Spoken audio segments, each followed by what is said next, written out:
I mean, the way she looks at Simba in Can You Feel the Love Tonight, that's an adult look. And it's basically a little cub saying, do you want to fight me? Like, I'll fight you for my brother.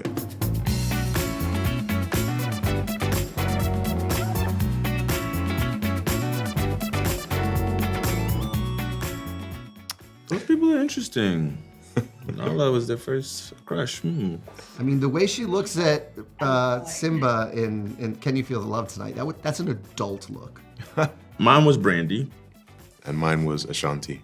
I mean, you're MTV, so I'll step into this. I just remember watching The Real World, and I just thought Pam from The Real World was just like larger than life. You know, like, who was this young med student with like the red hair? She's so generous and knowing. Real World San Francisco. Yeah, and she married Judd. And she married Judd. They're still married. And they're still married. Yeah. I just thought she was like otherworldly. I love it. And I haven't thought of that. We actually rewatched The Real World, San Francisco, myself and Lulu, over the pandemic. Well, once you widen the aperture to MTV, then it's very easy to name crushes. She's set from anywhere. Yeah, you know? fair and enough. She's from MTV. Daisy Fuentes.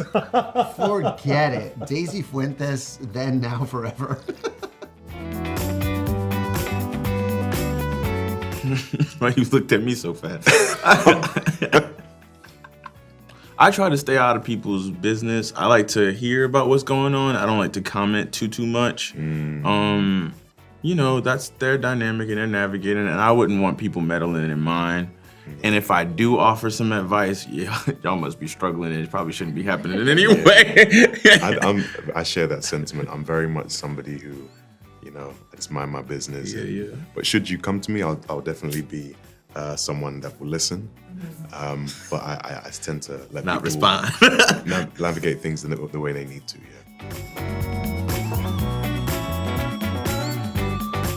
I think my fun fact about Barry is that he's incredibly musical and a really fine musician in his own right. So that was like sort of a secret weapon. Even though he hadn't worked on a quote unquote musical, he had all the tools he needed to make this thing.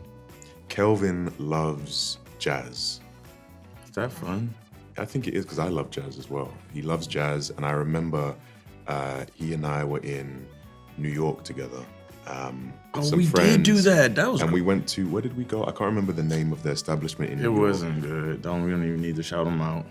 But were Kelvin better was jazz sitting there spots. like he was just observing every detail of what was happening, and that's when I knew how much of a love for jazz he had. In Moonlight, this kid, Jarrell Jerome, who's like a really like major actor now. Amazing actor. I didn't realize it, but he told me and we cast him fresh out of high school. But he told me that Lin was a big inspiration to him because I believe he was performing maybe The Heights. Like yeah, he was in The Heights. He was Usnavi in Exactly. The Heights, at LaGuardia. And he said he performed for you and it changed his life. Like your generosity made him feel like he could actually continue and do this. And thank God, because I don't think Moonlight would have worked without him. Oh, man. But yeah, I thought learning of that encounter was a really lovely thing. Aaron, I feel like, is this a fun? I mean, I guess some people don't know this about you in jiu-jitsu and boxing. Yeah. He's fantastic. Hakuna Matata. No, I just can't wait to be king, I would say. Yeah. No, be prepared. No. Yeah, be prepared, man. Be prepared. Be prepared. Yeah, I think for me, it's probably, if I have to choose a song, it's probably Can You Feel the Love Tonight? I mean, I grew up in the era of the romantic Disney ballad, and there hasn't been as much of that recently. Moana had no time for romance, and the Mirabelle Madrigal and her family were unpacking generational trauma.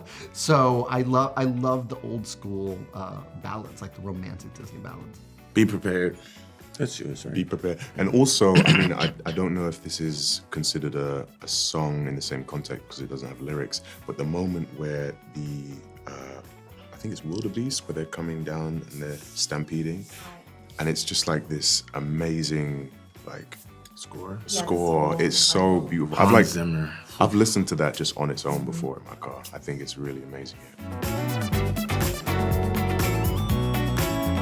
Honestly, it was so clear what the songs needed to be, from the great script by Jeff Nathanson, the opportunity to learn from Barry.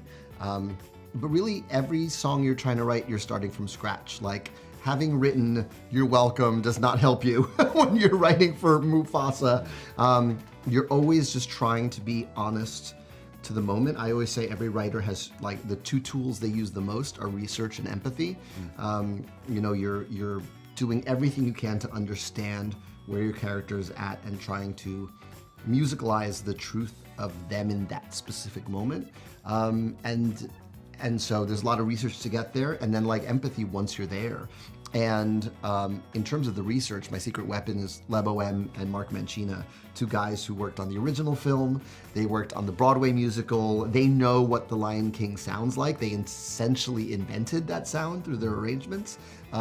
So I knew having them in my corner would elevate whatever I wrote into the Lion King universe. I think what's really cool is that they didn't start out as enemies, you know, or they didn't start out with any friction. They actually started out with an abundance of love for each other, tremendously playful. One of my favorite parts of the Always Wanted a Brother song is when young Tucker overhears somebody saying that Mufasa is a stray and that nobody wants him around. And then young Tucker is like, that's not a stray, that's my brother. And it's basically a little cub saying, do you want to fight me?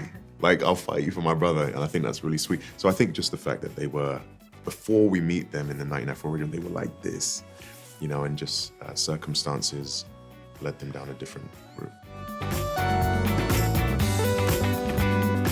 For me, it's like pretty simple, man. I love creating things with people I love and things I care about, you know, and this film is no different in that regard than any of the other films I've made, because I've made it with, you know, the cinematographer, the editor, the producer, all these people I've known for 25 years since meeting them in film school. And I think it's interesting watching the film. I feel like Malele could have become any place that Mufasa could have found community, where he could have found this connection, this almost anti-tribalism, you know, with this group of people that he did not know, but with whom he shared a common purpose, this idea of harmony within the circle of life.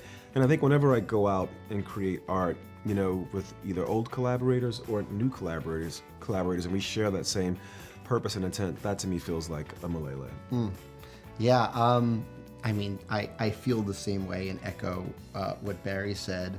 I went way more specific in my head though, and was like, Puerto Rico on like a not too hot day, my kids are outside, and like I have like a very nice cold drink in my hand, and that's Malele.